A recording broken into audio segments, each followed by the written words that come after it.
তুমি কেমন আছো? আমার পোষা বেড়াল খুঁজু সে কেমন আছে? সে রাত্রিরে কার পাশে শোয়? দুপুরে যেন আলী সাহেবদের বাগানে না যায়। মা, ঝিঙে মাচায় ফুল এসেছে। তুলিকে আমার দূরের শাড়িটা পরতে বলো, আঁচলের ফেঁসোটা যেন সেলাই করে নেয়। তুলিকে কত মেরেছি, আর কোনোদিন মারবো না। আমি ভালো আছি, আমার জন্য চিন্তা করো না। মা, মা, তোমাদের ঘরের চালে নতুন খড় দিয়েছ? এবারে বৃষ্টি হয়েছে খুব। তরফদার বাবুদের পুকুরটা কি ভেসে গেছে? কালো ভুলুরা মাছ পেয়েছে কিছু? একবার মেঘের ডাক শুনে কই মাছ উঠে এসেছিল ডাঙায়। আমি আম গাছ তলায় 2টো কই মাছ ধরেছিলাম। তোমার মনে আছে মা? মনে আছে আলী সাহেবের বাগানে সেই নারকোল চুরি করে আনিনি, মাটিতে পড়েছিল, কেউ দেখেনি। নারকোল বড়ার সেই স্বাদ এখনো মুখে লেগে আছে। আলী সাহেবের ভাই মিজান আমাকে খুব আদর করত। বাবা একদিন দেখতে পেয়ে চেলা কাঠ দিয়ে পিটিয়েছিল আমাকে। আমার কি দোষ? কেউ আদর করলে আমি না বলতে পারি? আমার পিঠে এখনো সেই দাগ আছে। আলী সাহেবদের বাগানে আর কোনোদিন যাইনি। আমি আর কোনো বাগানেই যাই না মা। সেই দাগটায় হাত বুলিয়ে বাবার কথা মনে পড়ে। বাবার জন্য আমার খুব কষ্ট হয়। আমি ভালো আছি, খুব ভালো আছি। বাবা যেন আমার জন্য একটুও না ভাবে। তুলি কি এখনো ভূতের ভয় পায় মা? তুলি আর আমি পুকুর ধারে কলা বউ দেখেছিলাম। সেই থেকে তুলির ফিটের ব্যারাম শুরু হলো। দাদা সেই কলা গাছটা কেটে ফেললো। আমি কিন্তু ভয় পাইনি, তুলিকে কত খেপিয়েছি। আমার আবার মাঝরাত্রে সেই কলা বউ দেখতে ইচ্ছে করে। হ্যাঁ, ভালো কথা। দাদা কোনো কাজ পেয়েছে? নকুরবাবু যে বলেছিল বহরমপুরে নিয়ে যাবে। দাদাকে বলো ওর উপর আমি রাগ করিনি। রাগ পুষে রাখলে মানুষের বড় কষ্ট। আমার শরীরে আর রাগ নেই। আমি আর এক ফোঁটাও কাঁদি না মা। আমি রোজ দোকানের খাবার খাই। হোটেল থেকে 2 বেলা আমার খাবার এনে দেয়। মাংস মুখে দিই, আর তুলির কথা, কালু ভুলুর কথা মনে পড়ে। তোমাদের গ্রামে পটল পাওয়া যায় না। আমি আলু পটলের তরকারি খাই, পটল ভাজাও খাই। হোটেলে কিন্তু কখনো শাক রান্না হয় না। পুকুর পাড় থেকে তুলি আর আমি তুলে আনতাম কলমি শাক। কি ভালো, কি ভালো, বিনা পয়সায়। কোনোদিন আর কলমি শাক আমার ভাগ্যে জুটবে না। জোর হাওয়া দিলে তাল গাছের পাতা সরসর করে, ঠিক বৃষ্টির মতন শব্দ হয়। এই ভাদ্র মাসে তাল পাকে, ঢিপ ঢিপ করে তাল পড়ে। বাড়ির তাল গাছ 2টো আছে তো। কালু তালের বড়া বড় ভালোবাসে। একদিন বানিয়ে দিও। তেলের খুব দাম জানি, তবু একদিন দিও। আমাকে বিক্রি করে দিয়ে 6,000 টাকা পেয়েছিলে।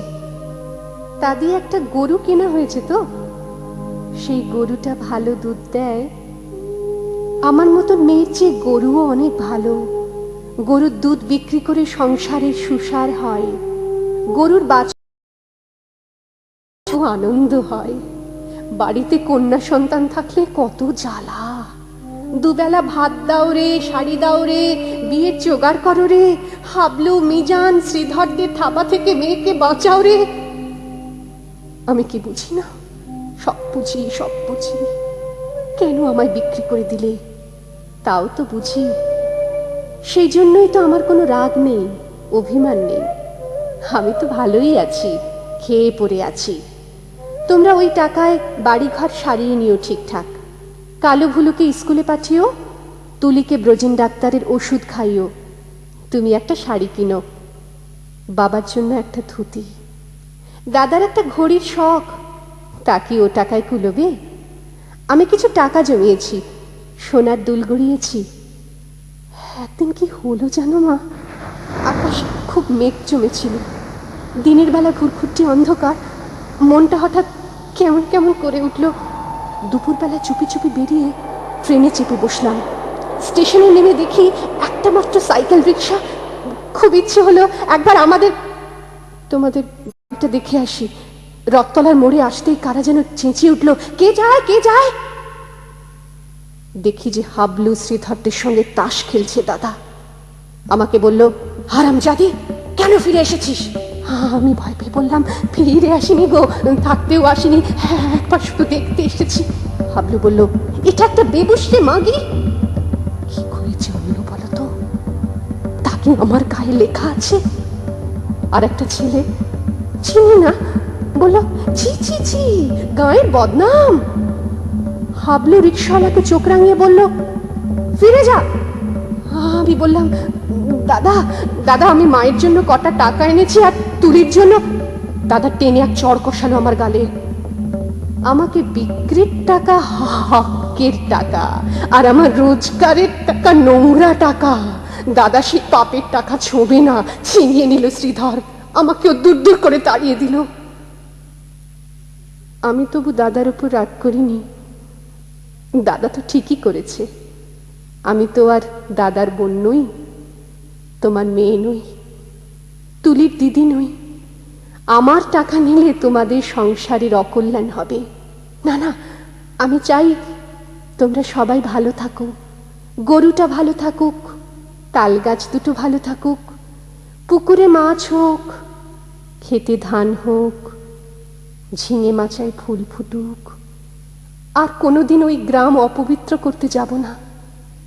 আমি খাট বিছানায় শুই, নীল রঙের মশারি, দোরগোড়ায় পাপোশ আছে, দেওয়ালে মা দুর্গার ছবি, আলমারি ভর্তি কাচের গেলাস, বনবন করে পাখা করে, সাবান মেখে রোজ চান করি। এখানকার কুকুরগুলো সারা রাত ঘেউ ঘেউ করে। তাহলেই বুঝছো কেমন আরামে আছি আমি। আমি আর তোমার মেয়ে নই, তবু তুমি আমার মা। তোমার আরো ছেলে মেয়ে আছে, আমি আর মা পাবো কোথায়? সেই জন্যই তোমাকে চিঠি লিখছি মা। তোমার কাছে একটা খুব অনুরোধ আছে, তুলিকে একটু যত্ন করো। ও বেচারি বড় দুর্বল। যতই অভাব হোক, তবু তুলিকে তোমরা তোমার পায়ে পড়ি মা। তুমি বাবাকে বুঝিয়ে বলো, তুলিকেও যেন আমার মতন আরামের জীবনে না পাঠায়। যেমন করে হোক তুলির একটা বিয়ে দিও, ওর একটা নিজস্ব ঘর সংসার, একজন নিজের মানুষ। আর যদি কোনো রকমে ওর বিয়ে দিতে না পারো, ওকে বলো গলায় দড়ি দিয়ে মরতে। মরলেও বেঁচে যাবে মা, মরলেও বেঁচে যাবে।